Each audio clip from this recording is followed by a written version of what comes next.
It's 11:45. You're listening to Small Town Talk on KFUG Community Radio for Crescent City, Del Norte, and beyond. And we are joined in the studio for the first time, well, since the cooking show. Yeah, I miss that. I know, I do. I miss that too. I was always very happy that we had a cooking show on the radio. We're joined by Supervisor, District 1, Del Norte County Board of Supervisors, Mr. Roger Gitlin. How you doing today, Roger? Thank you, Paul. I'm doing well, and I'm happy to be here. And Leahy, thank you very much. Nice to be here. And then we've got Joan here, also sitting in the audience. We've got a big audience here. This is our studio. And I'm glad to be here. Thanks for having me. First off, I thought it was really. I had no idea you have you sport an Ellis Island name. Yeah. It was Leahy when I were talking about in your near perfect rendition of Gitlin, you misspelled my last name on the so it's Gitlin. And then Leahy and I were talking about actually where I come from, which is an area between Kiev and Minsk, where my relatives come from, and Belarus or Ukraine, in that area. There were a lot of Jews then who were wandering. They never had any permanent roots there. And the name was Gittel, which is not even spellable because the language was Yiddish. But when my grandfather came into this country, just before the Tsar, 1907, was going to send him to the front line to be cannon fodder, we had a cousin in New York, and he came into Ellis Island in 1907 as a 16-year-old, no English, and the immigration officer renamed him Gitlin and then moved him on. So it was Gitlin, and from then Max Gitlin had a single child, a son named Herbert. It was my father, and then my father had 3 children, and I'm the middle of 3. And we've been moving from New York, where I was born, to Southern California, and ever since then I'm moving north. I'm right now in Crescent City, as far north California as you can get. So that's a little bit of my history. There's just a charming picture I have in my head of Max and Minnie in the Bronx, man. Oh, yeah. I think the total height of them was maybe about as tall as you are. If you put them together, that's what you got. If you put them lined up, and Paul's a pretty tall guy if you don't already know that. But my flat-footed grandfather and my little grandmother totaled, I guess, they were pretty short. Now I'm a pretty tall guy, so it must be the sunlight that helped us grow. That's or what something. It is. And I had a great-grandfather come through Ellis Island about the same time. Who knows? Yeah. Oh, wow. That's cool. A lot of history. And a lot of just an American story. That's beautiful. So you are running for re-election. I am. My first question, why? What would possess you to submit yourself to this kind of... Paul, that's a very good question because, I never had seen myself as a politician running for any office, anytime. And it was about 4 years ago, actually 6 years ago, and I do have a hobby of writing, politically writing, and I drew the attention of the community. I'm writing a couple of pieces that were interesting, one on the St. George Reef Lighthouse, and I really enjoy writing, and some of my writings became political in my observations of the new community, which I grew to embrace. And then Angie and I went to Israel 2012, and I had a wonderful trip. It's the first time I'd been to Israel. It was a phenomenal visit. Tel Aviv, like any other city, is a city, but when you go into Jerusalem and in the surroundings, that's where the world starts. Everything starts in Jerusalem. Whatever ethnicity, whatever religion you are, it starts in Jerusalem. It's a fascinating trip. And on my way back, it was, I think, March 1st, Tel Aviv back to Los Angeles and up here, not an empty seat on the El Al plane. And we got back up here. And everybody was pretty loud, right? Right. Yeah, it was a loud flight. I'm used to that. I'm used to the noise. But anyway, as we came up north, I had a couple of phone messages, and then the night we were back, which was, I think, a Sunday night, I had some people who were close to me said, "We need to talk to you." And I said, "Sure, what's up? Come on, you need to come over." Yeah, and about 5 or 6 people come over, and we're unpacking. He says, "Roger, we want you to run for supervisor." And I said, "Supervisor of what?" She says, "No, District 1 supervisor of Del Norte County." I said, "You got to be kidding me. And why would I do that? I've never run for anything in my life. I'm not a politician." Well, we think you can win, and here's why. And 6 months earlier, Paul, I had an experience which kind of frosted me, and I don't know if you remember this back then, but there was a solid waste authority, and the members were getting stipends, a little extra money, and a speaker came up there to object to that. I'm not going to leave names out of it, but he started talking during the public segment, which is, as you know, 3 minutes. Halfway during that time period, Supervisor McClure put her hands down on the table, interrupted him, and said, "I've heard this before. Enough is enough," picked herself up, and walked out of the Board of Supervisors chambers. I was absolutely stunned. What is going on here? Number one, you don't interrupt somebody who's speaking, whatever it is. Well, that's their time. And that's their time. And number two, why is she leaving? What is going on here? And then the person continued speaking, and then his 3 minutes were up. Martha came back in, Supervisor McClure came back in, and I said, I need to find out what's going on here. This is really troubling me. So I contacted the other 3 supervisors. I contacted Supervisors Sullivan, Hemmingson, and Finnegan. And attempted to contact Leslie McNamer, who was at that time the chair. And they all 3, I met them at different places, or on the phone or in the market, and I saw them. And they all agreed, no, you can't do that. That's not acceptable. We may not agree with everybody, but they have the right to say what they want to say, and you're right. So, but Leslie did not call me back. And a week went by, and I made another phone call. No phone call. So I said, this is not right. Why is she not calling me back? And Leslie or Martha? Leslie McNamer. Okay. And the person who was the incumbent at the time, 2-term sitting supervisor. Gotcha. So then I was driving by the courthouse, and there's not too many places to go in Del Norte County, and I see Leslie McNamer talking to this very gentleman about who was addressing her, and I did a UE, and I said, okay, and I can get a chance to talk to her. Got out of my vehicle and stood distance away, and she saw me, and she said, may I help you? He says, yes, I'm Roger Gitlin. Oh, I've been meaning to call you. I said, well, I'm here now. Anyway, proceeded to ask her why she didn't call a recess that a supervisor would walk out. And I won't repeat the exact words she said to me, but they weren't flattering about me asking her to do something as the chairman. And I said to myself, scratching my head like I'm doing now, I said, someone needs to run against her because this is just not right. You don't do that. It's just common courtesy. Well, not knowing that someone was going to be me. Mm-hmm. When I was confronted and talked to by those people who were interested, that came back into my mind. And the long story short of it, within a week, because the deadline was March 7th, as you know, that's the deadline for filing papers, mm-hmm. I managed to get several signatures, which people I did not know, and then I made myself a flyer, like the kind of one you have writing back you, Leahy, mm-hmm. and I went like this. I went door knocking. Mm-hmm. Had my list of voters. Hi, I'm Roger Gitlin. I'm running for Board of Supervisors, District 1. I'd like to hear what's on your mind, and I'd appreciate your support. Well, I got a pretty good response. Mm-hmm. Some people said, well, we need some change here, and you're that, and you come knocking on my door, and it was all very favorable. Well, we had the election, which we're going to have in June, and I was astounded to find out that I got 43% of the vote. And the incumbent got 41%, and there was a third candidate, Donna Westfall. She got 16%. And there was going to be a runoff. Mm-hmm. Well, I first of all, didn't expect that I would win that much or mm-hmm. even get there. But having done so, then the second election really got interesting. People started taking out their weapons, and, they were going to throw this mud at you and throw mm-hmm. that mud at you. And as I mentioned to you, I'm a bit of a writer. Yeah, and people were digging things up. Pulls things up that I've written about.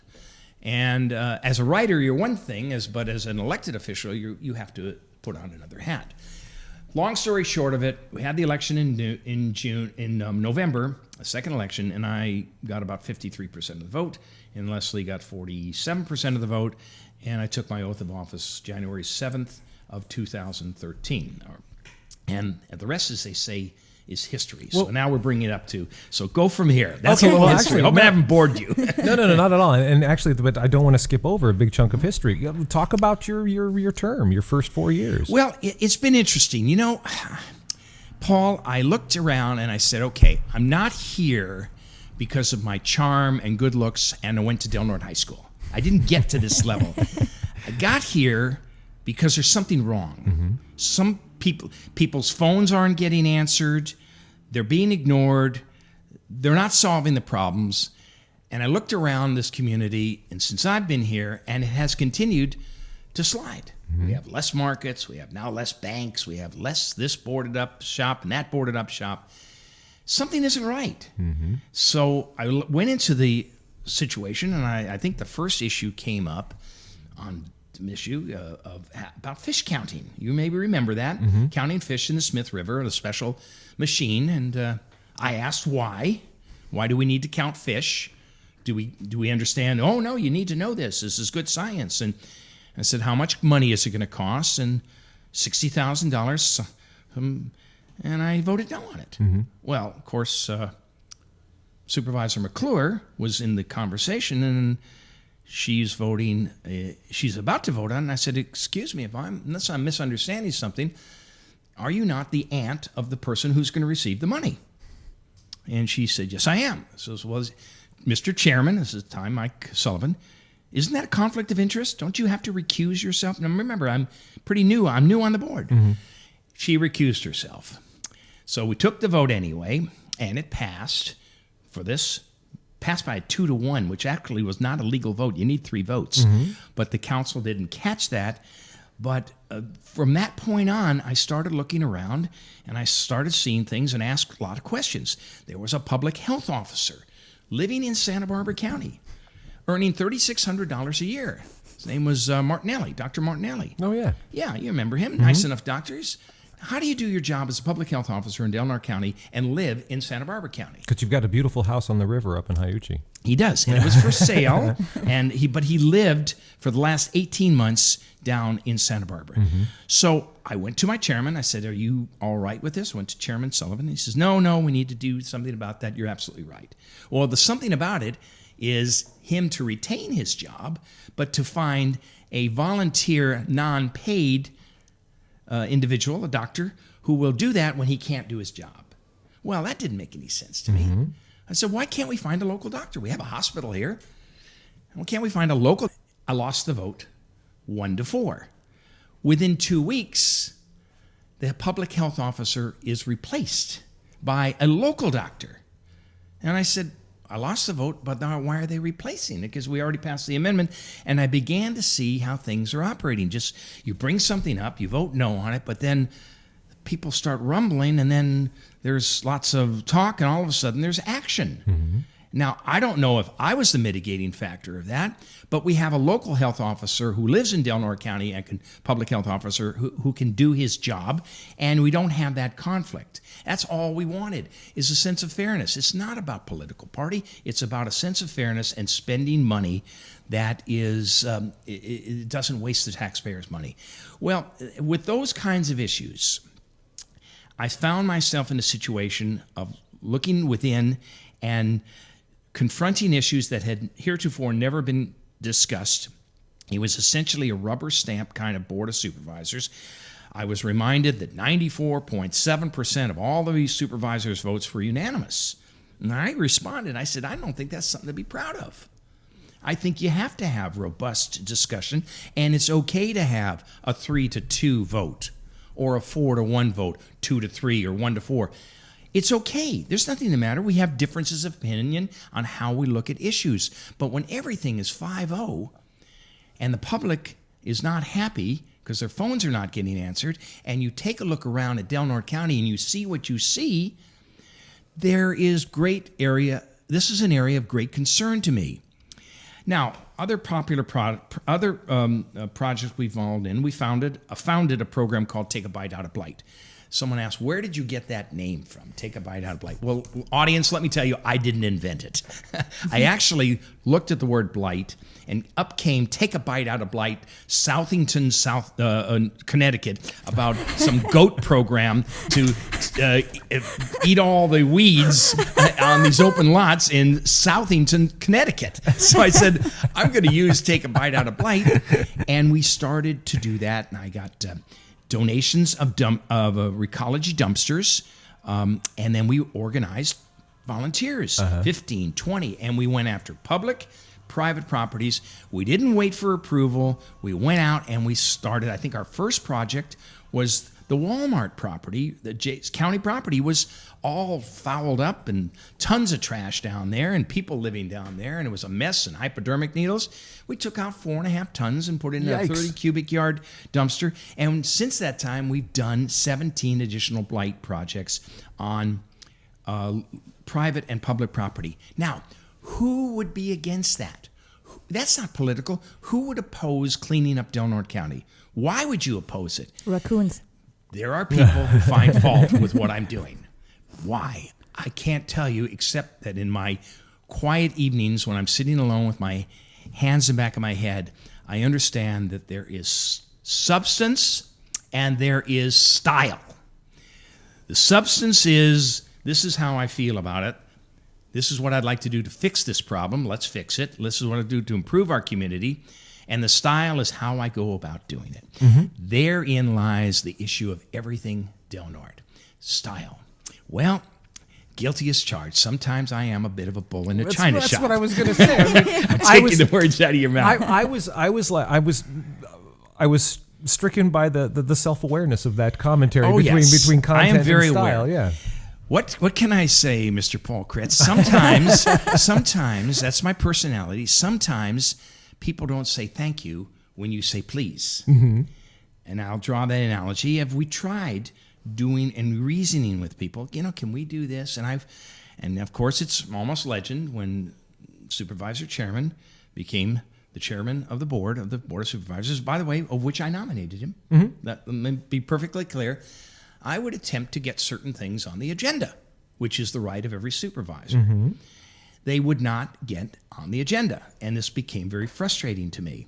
So the people in my district who would say, we would like you to take care of this problem, or we'd like you to please address this issue, when I attempted to do so, time after time after time after time after time, several times, they would be summarily dismissed. Mm-hmm. And I began to see a pattern. And then from there, David and I stopped exchanging Christmas cards. It's in. When Lee and Lee and I first started Hanukkah cards. Lee and I first started getting in and watching Board of Supervisors meetings before we became addicted and have to go to them live now. But watching Board of Supervisors meet, I was stricken time and again.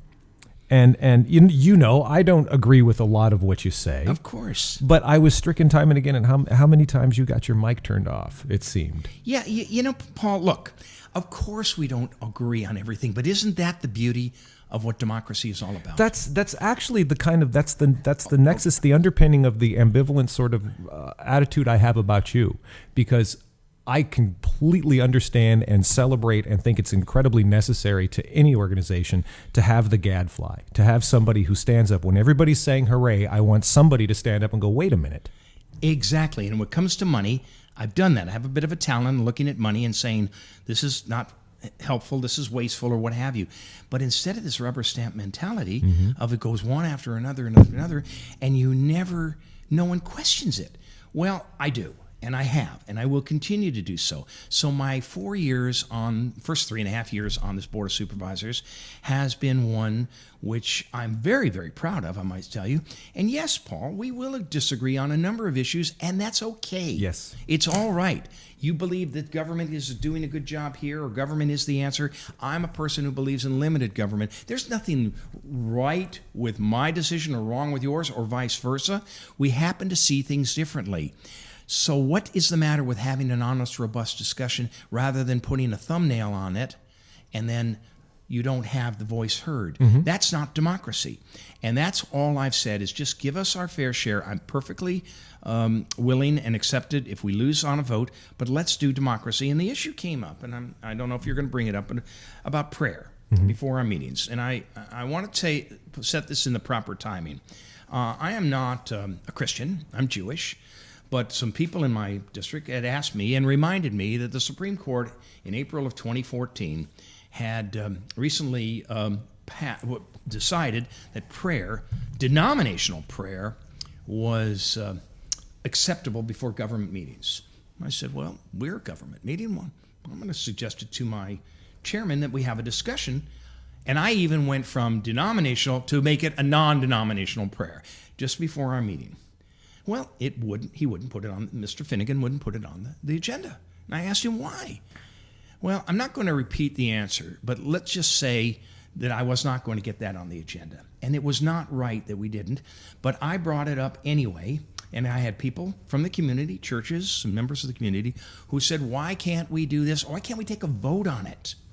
If we don't take a vote on it and I lose 1-4, I'm actually all right with that. But take a vote on it, let it reflect the community. We never got to that point. And then it became a bit constrained, people coming in and, you're really not a Christian and may God prick your heart and all that. No, I'm not a Christian, but I believe in God. And you may or may not believe in God, Paul and Leahy, and I understand if you don't, that's your right.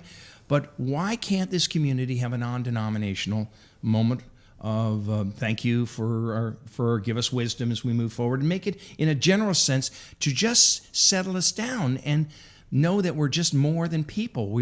There's something greater that's above us. And most people in this community do believe in God, and they don't want to, and that may not be Christianity. And I can tell you that I wasn't getting anywhere. And then it became very, very difficult. And then halfway during that term of the chairman's chairmanship, I came around to the dais in my 3 minutes, and I asked him to step down as chairman. I didn't think he was being fair. And that, of course, inflamed things and made things worse. But I am who I am. I'm very proud of who I am. If you treat me fairly and you treat me right, you're going to be treated fairly and treated right back. You're going to be treated fairly anyway. But I won't be pushed around, and I won't be intimidated, and I will stand tall on issues that I feel are important. And the people who I work for, the people that really will tell me what to do, are the voters in District 1. And if they tell me, and that's what we have elections for. I'm going around, I'm running for election. I gave it a lot of thought whether I wanted to do this again, and the answer is yes. There's more work to be done. There's a lot of work to be done in this county, and I am of the opinion there is great change, and I believe it's already happened. Irrespective of me. I want to only because you're transitioning into the future. Yes. And there's one last thing I want to ask you about in the past, and that's last summer and the grand jury in Broglio and the Solid Waste Management Authority. Yeah. What are your thoughts? Are you a bully, Roger? Well, look, I'm one, and there's a whole bunch of other people. If you went to a certain August meeting, or July meeting or August meeting, I was on vacation. They wanted to have a meeting about expelling me from there. And how can you bully an audience full of people? I kind of think it was the other way around. But I'm not a bully. What I do is I have a difference of opinion. There's missing monies, $25,562 to be exact. Which to this day nobody has addressed. And that's right. They haven't addressed it. And the sheriff investigator was doing that, has since moved on to Sacramento County. And unfortunately, as of last week, the statute of limitations has exhausted. Wow. So it's done. But it's the missing money, it went somewhere. Mm-hmm. Now, I ask questions and continue to ask, where is that missing money? And I got different answers. Well, it's not 25,000, it's only 6,000. All right, it's 6,000. Where's the 6,000? Is it in someone's pocket? Where it happened? And their accounting procedures were awful over there. Their money hanging around all over the place. They're doing things on paper and pencil, and it was a disaster over there. It was a very poorly run agency, and I sat on that board, and we attempted to clean it up. Now, do you step on toes? Absolutely. Grand jury became involved. They wanted to investigate it. And if I may say so, the grand jury and its foreman had an agenda. And they had an agenda that reflected opposition and Gitlin and Supervisor Sullivan and at-large member Mary Wilson. And they were on the hit list. And we're going to make an example out of these people. Well, why do you think that is? I can only tell you that I am of the opinion that I believe that the Solid Waste Authority is a level of bureaucracy that is costly to the public. They're a middleman, and the answer, a private entity can save as much as 25, as much as a third off the fees, and you don't have this level of bureaucracy where people can make a decent living. Recology is a good example. They pay their people nicely. That's a private business. Mm-hmm. Recology. The other part of that is Hambros, which has transformation. If they came together and said, we'll run the Solid Waste Authority with an oversight from a Solid Waste Authority above, instead of the Solid Waste Authority taking $12,000 franchise fees that the county would get and $8,000 from the city, because that's what it is, $20,000 a month, that goes to the Solid Waste Authority to pay pretty outrageous salaries to the director and the program director, pretty high salaries. Now, since I am no longer there, and the reason I stepped down is I became a distraction. My words on that board of supervisors were not being heard. They were out to, and the grand jury was, they were going to do what they could to besmirch me.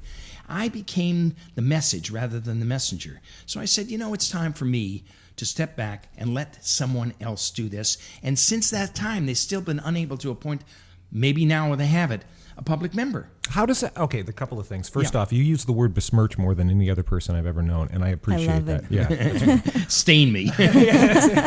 And then what about the criticism? I want to understand. I mean, you're asking questions about money, and you're sort of getting in people's faces about Solid Waste Management Authority.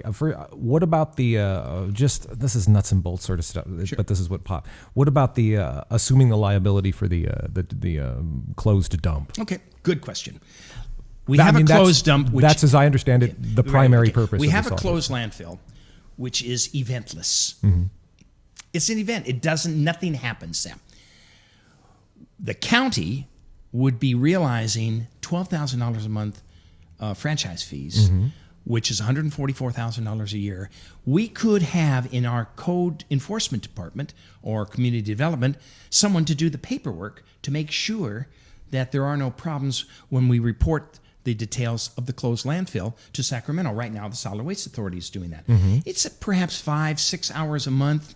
Someone can do that job, but we would have the money from our franchise fees to do that, and the city would participate if you wanted to keep the JPA together. Instead, no, you can't do it. Of course, the county can have that dump monitored. And that's what you have insurance policies for.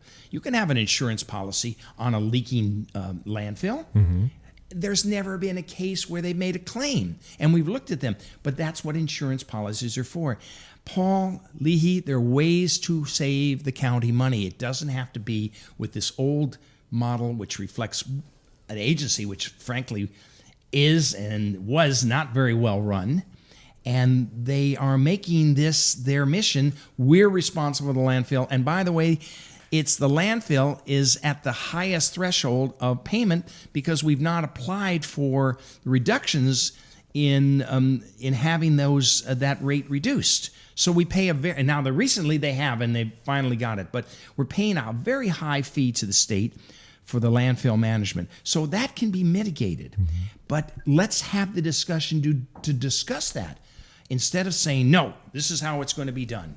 And obviously there's a certain supervisor who she is not on the same line. She believes in government, and this is the way. And now they've made this agency almost bulletproof. You need a supermajority of 4 commissioners, no longer 3. Every other agency in the county and the city, a majority of 3 out of 5, you can dismiss a head of a department. No, solid waste, you need 4. Why would you insulate someone who is not doing a good job? Keep it at 3. Well, that's the direction they've gone to protect him.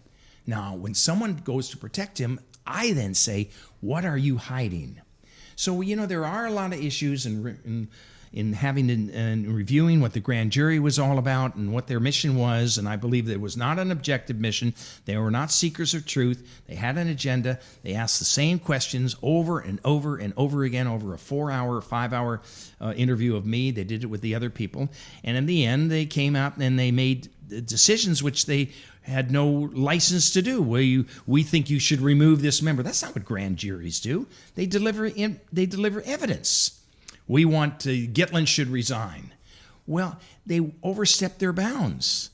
And when you call them on that, they make up their own rules. Well, Gitlin violated the code of ethics in talking about this. When I called the Judge Follett, and I had a meeting, well, of course the judge, I'm allowed to call the judge if I think something is being done. Well, they said, no, you can't. You have to go to the council. No, I don't. I can go right to Judge Follett, who oversees the grand jury, and say, these are my concerns, and I did. And he answered them to my satisfaction. But when you handcuff people and you straitjacket them and you can't do this and you can't do that, the truth gets submerged and you can't find out the truth. Now, in the end, I think I'm vindicated, and as far as the grand jury is concerned, and it has been stained. The grand jury process has been stained. They've gone into an area they had no business going into. It's not a criminal grand jury. People want to be arrested. It's a civil grand jury. People didn't understand that. We want Gitlin arrested. They sat in the DA's office and they were trying to have me arrested. Wow. I mean, you're going out. What am I doing? I'm disagreeing with you. I'm disagreeing with you. I'm 1 and you're 4, and I'm the bully? I thought, and what got me to, there was one thing about one of the grand jury recommendations, which was to the Board of Supervisors, to the Solid Waste Management Authority, was you shouldn't appoint people to be on the Solid Waste Management Authority Board who are against the existence of the Solid Waste Management Authority Board. Let's talk about that first. That seemed like very micromanagement right there. First of all, it not only is micromanagement, it's undemocratic. Yes. You should appoint. If I'm sitting on the Board of Supervisors, I'm qualified to sit on any committee. I've not been convicted of any crime. What do you have an agenda? You should only appoint someone who believes in this bureaucracy. Well, I believe in a streamlined bureaucracy. I see a solid waste authority that acts more like the Public Utilities Commission in overseeing what the private interests do. Mm-hmm. That's how I see the vision. I don't see them with hands-on money and squandering money and using an accounting system with paper and pencils and not knowing where their monies are going to. I see that as inefficient. And I see the public paying for it in these higher rates. Now, when the answer comes back to me, well, we're the lowest anywhere in the state. That's not true. I always am amazed by how they twist figures. The commercial rates are outrageously high for removing trash. I've looked online for commercial rates. It's hard to find commercial rates. I wanted to check that very fast. Let me give you an example. I'll use Mary Wilson's business, Ocean World. Mm-hmm. When her rate goes from $1,200 to $1,800 a month, let's just say that as an example, but your rates stay the same. Mm-hmm. Where are they getting it? They're getting it off of the pass-through businesses, and therefore, those private businesses who use the recology service or the transfer service, they have to charge more for their product. Mm-hmm. So you go and you buy a hamburger, or you go to a restaurant in Del Norte County, and it's 25% more than the same product and food or service in Oregon. Mm-hmm. Why is that? We're one of the poorest communities. Gas is 70%, 80% higher. Food, everything is higher here than it is in the Beaver State. Now, why is that? Because of government. Inefficient government. So I say take some of this government out and streamline it. Cut it out. It's bloating. And that people get very offended on. Well, we depend on government for employment. Well, we used to have a community here of timber, and we used to have a community that wasn't government. Now it's been supplanted by more government, and more on the way coming. We need to build up the private sector. We need to have businesses like yours flourishing. And you look around and you say, who's going to advertise on my radio station? There's less and less businesses, less and less markets, less and less anything which dispensable income, and there's more and more government. That's not healthy, because government has to be funded by the private sector. And when you have a private sector which is disappearing in front of your eyes and government growing, how is it going to be financed? Mm-hmm. And that's something, more taxes. That's something that every candidate seems to understand about Del Norte County, about Crescent City, about the fact that there is this anemic private sector in desperate need of something. And everyone has a different sort of thing for it, whether that's a panacea or a silver bullet, whatever actually works. It's still, everybody has a different take. Okay, let's sum it up the history. You're running for re-election then. What do you do about all of this? Well, you don't do everything at once. You pick your spots. Now, when you say economic prosperity, I look around this community, which I love. I live in a beautiful area, I live on the ocean. I look out and I say how fortunate I am, how blessed I am, my wife and I, Angie and I, that we live up here. I get in my vehicle, I come down and I look at boarded up buildings. I look at downtown and other vacants everywhere you go. Now we have Bank of America that's leaving town. Mm-hmm. I'm more than distressed by what I see in our community. Our community is shabby. It's dull looking. It's not inviting. Visitors come here and they say, get me out of this town. I'm going to go to a pretty town. We must make our town more beautiful. And that's part of our community beautification program, which starts with Take a Bite Out of Blight. Now, it doesn't cost the taxpayer a dime. We get volunteers, and there's so many wonderful people who've participated in this program, and we clean up properties. Whether it's a hoarder house with the guy who's gotten behind, and we did one recently on Mason Court. We've got a dumpster donated. Thank you to the folks at Wild Rivers Foundation, providing us with a couple of dumpsters for 2 of our projects, and we cleaned up a house, and the neighborhood's very grateful to us. That's the kind of thing. Number one, a beautiful community is a magnet for visitors. Carmel is a magnet for visitors. Pacific Grove, a magnet for visitors. It's also a source of pride for the people who live there. And that's an area that we have to improve the look of our community. And when you do that, you'll start to see more people coming in here. And what a cute little downtown you have here. Instead of you can shoot a cannon through it on Saturdays. And there's nothing here. I see your weeds in front of your building. Why can't we have that trimmed out? And why can't there be nice flowers? Look at it. And I refer to a certain project. Do you remember that arrow down the highway near Elk Valley in 101? There was an old rusted out arrow. Yeah. I have the picture of it here. See it. You know, we had a couple artists come to me and says, Supervisor, we have an idea. I'd like to run it by you. And they wanted to get that arrow painted. Well, you know, from a rusty old piece of white, rusted up piece of metal that was the gateway to our community, people looking at that, which kind of defined our community. There's a beautiful little blue arrow there now, and it's pretty to look at. Now, which would you prefer? Would you like to see that blue piece of artwork with some nice flowers on it, an American flag sticking out, or do you want to see the old ways? And the private owner, the Restad family, allowed us to do it and contributed a few dollars, not very much, and we got it cleaned up. And now it looks better. Now we need more of those kinds of community projects, and we can do this. Now, when you do that, our community will have a sense of pride in itself. It's contagious, Paul, and there's more of it. I bring up Carmel because we all know the image of Carmel.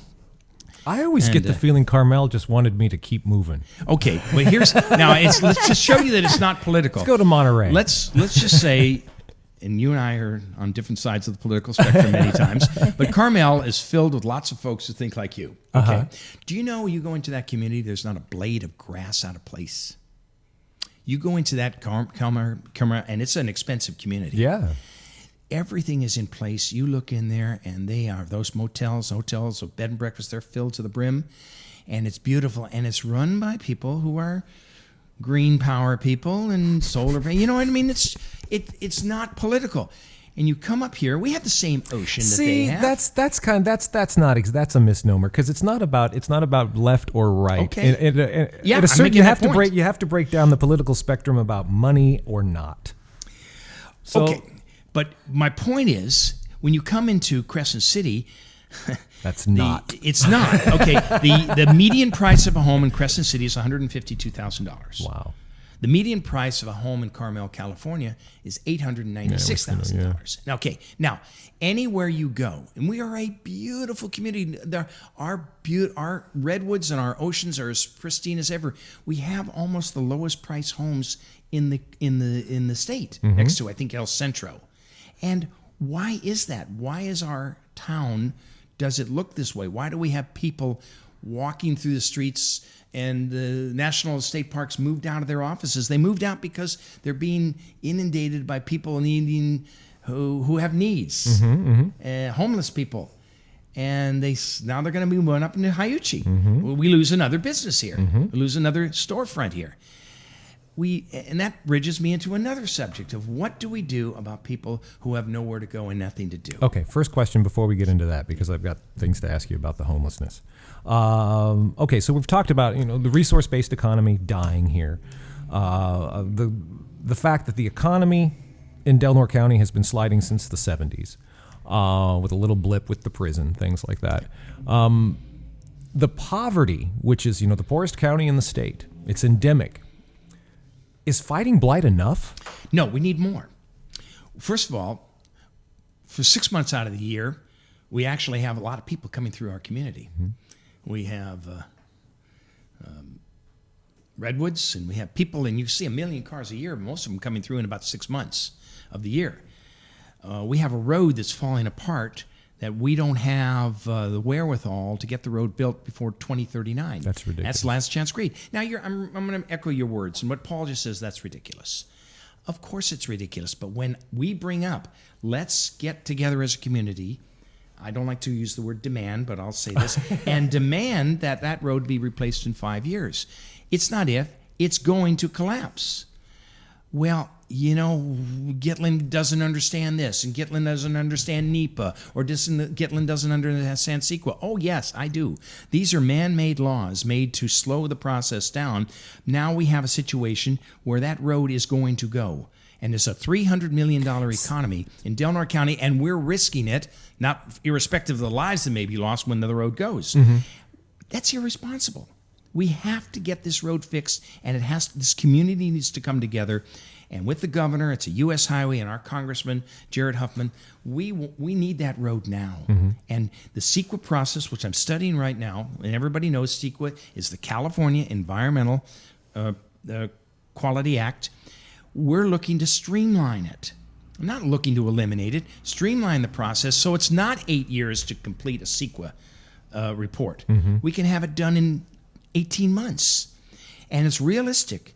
The least impacted road, A2, about 3.2 miles, it could be up in 2 years. And this is the route that Chuck Blackburn is talking about doing? Mm-hmm. And there's a part of me that goes, when Chuck gets up and talks about this, I'm thinking, yeah, let's Del Norte this, let's drop some trees and put some road in and call it good. Can I just give you a little history of how Chuck Blackburn and Kurt Stremberg and I came together? Sure. And this is very important. I'd like the audience to hear this. Mm-hmm. 3 years ago this month, at the Economic Summit at the Elk Valley Rancheria, a certain official, I don't like mentioning names over the air, a certain official from our local Transportation Commission agency, when asked about last chance grade, I'm in office all of 3 months, said, you'll never, never, never build a road around last chance grade. Now, I'm sitting with a gentleman named John Thompson, who's, Yeah, he's a an mystery. underwriter, yeah. At the second never, his eyes met mine, and we raised our eyebrows. What? Now, to be honest with you, at that point, Paul, I wasn't real familiar with last chance grade. I knew there were some issues, but I said, this is not right. Never, never, never. Mm-hmm. You never say never, never, never. So Kurt Stremberg contacted me. Chuck Blackburn contacted me. The three of us sat in the office, and we formed the advisory committee. And we went out and we developed 34 letters of support to replace that road from everybody from, I think you may have signed it, KFUG Radio. May have been, yeah. We had the city. We had Rumiano Cheese. You name the business, the prison. They all signed on with letters. Humboldt County Board of Supervisors, Mendocino County Board of Supervisors. We got 34 letters, and we inundated Caltrans with these letters. Mm-hmm. District 1 Caltrans. Now, all of a sudden, I guess it's an improvement. From never, never, never, we're down to 2039. Yeah. So maybe there's hope here. But of course, when you say it's ridiculous, people make the difference. Mm-hmm. Chuck Blackburn, Kurt Stremberg, who lost his family in 1972 there, they make the difference. Did I help? Yeah, you bet. I helped them because it's the right thing to do. But we shouldn't be condemned or criticize, well, you don't understand CEQA or NEPA, which is the National Environmental Protection Act. We understand it. We want it streamlined. We want results. We don't want to see our economy fall into the toilet, $300 million a year, because we were not proactive. Mm-hmm. And that's what Gitlin is all about. That's what I'm all about. I'm not about bullying anybody, or people say, I read some of these letters of the editor and bullying people. I don't know where these fantasy tales are coming. I don't bully anyone. I ask them, will you please clean up the shopping center? I'm picking up, you've seen me, Paul. I have seen I'm you, picking yes. up shopping carts all and up and down, putting them in my white pickup truck and returning them to them, and I'm barely getting a thank you. Mm-hmm, and they're all spewed around. They're in the bushes, and okay, will you please pick them up? Well, Mr. Gitlin, you don't understand. That's not my job. And all. It's nonsense. It's nonsense. So we call them on it. Now, the center, and where Safeway is located, they've made some improvements. Now, did I pay a price for it? Sure, they don't like me very much. Yeah. But what's the net result? That's the portal to our community. That's what people see first. Yeah, And they see the trash, and they see the shopping carts on their sides, and it's just, you don't see this down in other areas. All right. So we need to address these things, and these are some of the things we need to do to turn this thing around. Let's talk homeless. Okay, let's do that. I have a lot of issues with your homeless approach. Okay. But sell me. Okay, let me tell you a little bit about. First of all, I sit on the mental health board, and we have a $416,000 budget to find homes for the mentally ill. It's very dear to me, and I'm of the strongest opinion you cannot allow people to live in the bushes. They must be taken care of. Now, that's a different position than I took 3 years ago, where I said Arcata's that way. Yeah, so why the change then? Okay, because the reality is it doesn't work. And what gave me the send them wake-up back. call? Yeah, on because that- they send it back from Yeah. Trinidad. yeah, what gave me the wake-up call, on another board I sit on, Redwood Coast Transit Authority, the folks from Trinidad are Yeah. sending them right back Crescent up here, City's and they that wanted way. a refund for their unused tickets. And I said, we'll see you in small claims court. Yeah. You're not gonna get a refund. That's ridiculous. So you can't do this. We have to deal with the problem. So it's multifaceted. You have the mentally ill, you have the drug-inflicted alcohol, and you have a legitimate population of people who've just fallen through, and they're everywhere. Now, let's deal with the mentally ill, because we actually have a budget here. We're looking to put a private and public interest together in some of our mobile home lots where there's vacant coaches and not being used, rehab them, and put families in there. And there's money to take care of that. We want to get them. They cannot live in the bushes. I've seen them, folks living in the bushes. There was an older lady sitting in the Walmart bushes in her wheelchair for days and weeks because she was waiting for her monies to come in at the first of the they're month. across the street Yeah, there from you know. Yeah. And I'd say, well, you can't stay here. I have nowhere to go. And you know, it's sad. I brought her some food. I've helped a lot of people. I will not give them money. See, that's where the issue may become up.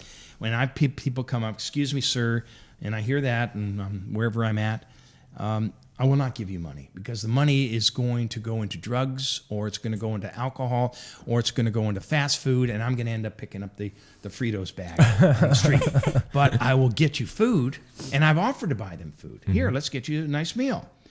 And they walk away. They don't want that because what they want is they want something to feed their drug habit. Now, if the mentally ill, we need to find them housing. The other people, in a certain criminal element, need to be dealt with. They're breaking the law.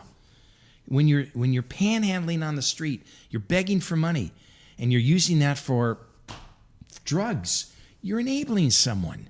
Now, when I try to explain this to people, they say, well, I want to give. It makes me feel better. But you're not helping somebody when you give them $5. And I tell you this story because it's actually a true one. I was at the Walmart, and I watched a guy standing on that corner of Summer Lane and Walmart, and they were making some pretty good money. People were dropping off, and I watched him leave his shift, and I watched him walk down Summer Lane, where I thought he lived in the apartments. No, he was getting into his Lincoln Town Car. Now, it's a true story. Seriously, really, that really Absolutely. happened? As God's my witness. And that's what you have a lot of fraud going on here. We have to get these people out of the bushes, and those that legitimately need help, we got to help them. The ones that are criminal elements, I'm sorry, they don't tug at my heart. If you're doing this wrong, you need to be put in jail. And the sheriff says, we don't have a room. So they continue to do what they're doing, making a mess, and then we take a bite out of blight program, and 2 years later we're back there again. Yeah. But we should be on the same page, and we should be proactive in this. So that's my position. My position on homelessness comes out of compassion and understanding for those that legitimately need the help. It doesn't go to those who are scamming the public and who are dealing with they're begging on our corners. And I tried to get an ordinance passed. I couldn't get anywhere. I hope we can change it around next time. The so-called Medford ordinance. Are you familiar with that? Is this the car window thing? Yeah. Yeah. You can't do that in Medford, and you can't do it in Brookings. That's just wrong. Okay? So what happens? Yin and yin comes to yang. And then we can do it in Crescent City because they don't really say anything there. They don't really have that problem up there. I just don't agree with punishing the person who's actually not doing the offensive thing, or not doing, is not standing there, is not panhandling, is not offending people's sensibilities. It's somebody who wants to help them. Punishing them, I don't agree with that approach. That seems wrong-headed. It's the same as ticketing people who park up at the Overlook after the sunset because people break into cars up there, and you're ticketing the people who go up there who aren't breaking the law. So here's my response to that. If you really want to do that, stop your car, put it in park, walk over and give them the money. You're not breaking the law. But you're operating a motor vehicle. Mm-hmm. Now it's dangerous. Mm-hmm. You're in a motor how vehicle does this and affect you're me doing this and you're reaching across and you're I do that at McDonald's. How does that affect going through a drive-through? Well, I'm not sure. So McDonald's, because you're in open traffic. McDonald's is an enclosed area. Yeah, you're in the little habit trail. You know, driving is a privilege. It's not a right. Mm-hmm. If you're really that bent on doing that and helping, then do it the right way. And that what Medford says, park your car, put it in park, get out, and hand someone the money. That's legal, and you can do that. But instead, they're in their opening car. These people are in the streets. It's a recipe for disaster. Someone's going to get hit. An innocent car may be involved in a situation. You didn't see something. You should be focusing on driving. Now, I might be pushing the point here. The other cosmetic issue comes to the fact is it reflects poorly on our community when we encourage this attitude of letting begging go on.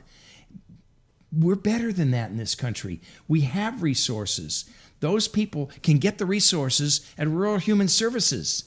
They're not going to get money, they're going to get food. Those people can get resources at Department of Health and Human Services. You and I don't have to be the recipient to say, I'm going to give you $5 because it's going to make me feel good for the moment, and I think I'm helping you. And I understand that, but we can help people, if they want the help, through the proper channels. But handing a $5 bill as an individual through your car, I'm sorry, Paul, we're not on the same page on that one. So I don't like, if I'm not the homeless person, if I'm not the person panhandling for whatever reason, I don't like having my actions curtailed to address that problem. Valid point. I see your point. I'm respectful when I disagree with it. If you want to give that same $5, go on down to RHS, which is right over here. They'll be happy to take your money. Or Our Daily Bread Ministries, which I am a big sponsor of. Yeah. And help them and give them the money so they can put people up in a hotel or motel and let them do it. Let the private aid, let the churches do it. You as an individual, I'm sharing these stories with you. My wife doesn't like to go to the market at night because as she gets out of her car, she's followed in by someone, excuse me, ma'am. Now that can get dangerous, especially, and I don't want to sound, women need protection, but they walk up to me and they get pretty bold about it. They're going to walk up to a woman and the woman's going to, okay, I feel badly for you. Open up and the guy says, oh, you got a 20 in there, and boom, grabs it. And that's happened. And off he runs.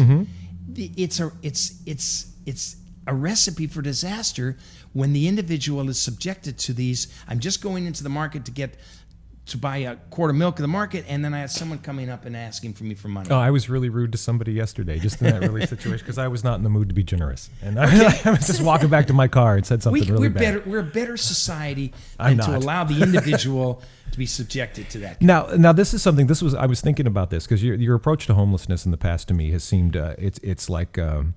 I have to myself likened it as sort of closeted fascism, and let me finish this because it ends well, and had almost like you were going to sort of play dice with the Constitution because of offended sensibilities, but to hear you explain how your attitude has changed and to express, there are lots of resources out here for people who really need it. RHS, Health and Human Services, Daily Bread Ministries, all of that I'm happy to hear that change. I'm happy to get that back. I did not get that from the Gitlin in the paper.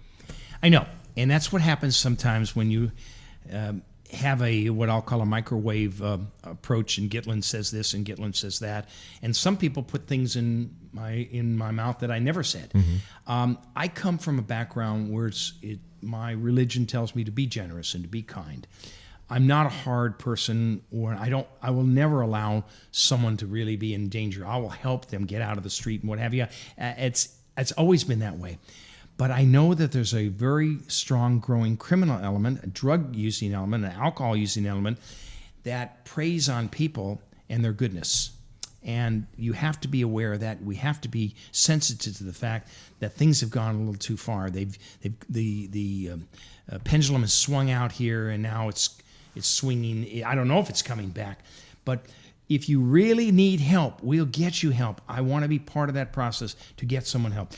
But doing it individually is fraught with problems, and it's dangerous and it's irresponsible to expect the person on the street to solve this problem. It's just not going. It may make that person feel good for the moment, but how would you like to know that your $5 went to buy some meth or something? Sure, exactly. Is that what you want, your $5? Well, no, I can't control that. Well, yeah, you can. You don't give them the $5. You give them the food, or you give them the shelter or the clothing, and those people are experts in how to dispense this product. Our Daily Bread doesn't give money out to people. I subscribe to they're tough love people. You want it, you follow our rules. You can't drink, you can't smoke, you can't do any of these things, and we'll get you help. I'm on board with them, and they are partners of mine in our Blight program. So they do wonderful work. So my position has probably been more crystallized now that I see that you cannot just kick people out of town. It doesn't work. Because they're out, and then you have a whole new people here. But you cannot let criminal elements prevail. No, that's true. That's true. I can see that. And I went to college and lived for a lot of years in the Bay Area, and actually knew a lot of homeless people. And yeah, they were all drug users. It wasn't the statistical family living in the car and the kid. I never saw any of those people. So yeah, I mean, it might be. Let's see, where are we? We're at 12:41. Let's talk campaign and looking ahead then. Okay. I'm running for re-election. I'm on my motto is work in progress, which you can see on my flyer of Let's Fix It. And these are they are not just words. We're going to continue our Blight program. We're going to continue. People say we should stop fighting on the Board of Supervisors. I see Hillary Clinton's motto. I'm gonna keep fighting for you. I don't know if fighting is the word. I'm going to be working as hard as I can and as long as I can to help improve this community and make it what, in my vision, it has the potential to be. As I said earlier, Paul, I mentioned to you in my opening statement that I believe the change has already taken place. I'm of the opinion that it's only a matter of time we will see change on the Board of Supervisors. And you have long-term incumbents whose vision is we're doing this, all these things, these wonderful things, and I look around our community and I don't like what I see, and there are a lot of people who agree with me. So we need some new blood on our Board of Supervisors, and I believe that is going to happen, and I believe that the change is in progress, and we've just yet to embrace it. And I think our best days are ahead of us. Now, that doesn't mean that we're not going to continue to have problems, but you have to stand up and fight for your community. We're a small community. We don't have a lot of people up here. Sacramento doesn't even know if Delaware County is in California or in Oregon. That's the kind of visibility we have. So we have to stand up, and we have to get our representatives to understand that this is important to us. Our congressman, great guy, Jared Huffman, but he's elected by Marin and Sonoma counties. So that blue dragon, which he represents, has a little bit of a red tip to it. And he's a good man. So I know he can help us get this road done sooner than 23 years. But we all need to be working together, and we need to be working together now because we're flirting with danger. Our future is at stake. I don't want to be to find myself in the situation where we were not proactive, and then this event happened, and then we're reactive again, trying to get ourselves back online and trying to get up. So I'm of the opinion that I will be reelected. I've talked to my constituents. I feel very good about my candidacy. I go door to door, as you know. I knock on people's doors, and I talk to a lot of people, and I'm going to do that after this afternoon. I'm going to go out and talk to some more people, and I'm going to say what's on your mind. And I mentioned that I'm going to tell you a little story about Robert Dorigo. This says Robert Dorigo tried to call all the supervisors. And he's got really nothing but respect for you. Yeah, for so this. he calls me, and I said, "Sure, come on up." And he gave me his solution for economic, and I appreciate what he was saying. I just don't agree with him. Yeah. Okay, so he says, well, I'm going to run against you. And I directed him to the clerk's office down the hall on the left. But the point is that I will hear you. I will listen to you. I will meet you in the Walmart. I will meet you at Java and Jazz. I'll meet you at KFUG Radio. I will meet you at your living room. If you want to talk to me, I'm available to you. My phone number is public. My cell phone, 951-6361. It's probably going to start ringing now. You call me. You want to talk to me? I'll talk to you. We're not going to always agree, but I'm accessible. I will return your phone call. I will return your email, and I'll do it in a timely way. You will not be ignored. And that's who I am. That's who I'm always going to be. Am I a perfect person? Heck no, I'm not. But we're going to work on things to try to get things done. Those that continue to demonize me, he's this and he's that, it's all talk. It's all making not productive conversation. Let's work together. If you're on the board of supervisors and I'm on the board, I have an equal say with you. Don't silence my voice. First of all, it won't work. You've already proved it won't work, and it'll make matters worse. Some of my colleagues on the board could have handled me in a much different way. We wouldn't be at this point where we're at today. Mm-hmm. But now I believe there is a change, and I'm of the opinion it's already happened. And so let's see if I'm right. All right. Roger, thank you so very much. My pleasure, Paul. Thanks for coming in today. It was great. Anything else you guys want to? At some point, there are things we didn't talk about, and you talk about it with Rob. I'd like to sit you back down here sometime and talk about pot. Be my pleasure. Yeah, I don't know if I'll join you, but I'll have a conversation with you. All right. Getting quality weed. Yeah, Bob Berkowitz cares about that. All right. Thank you very much, Roger.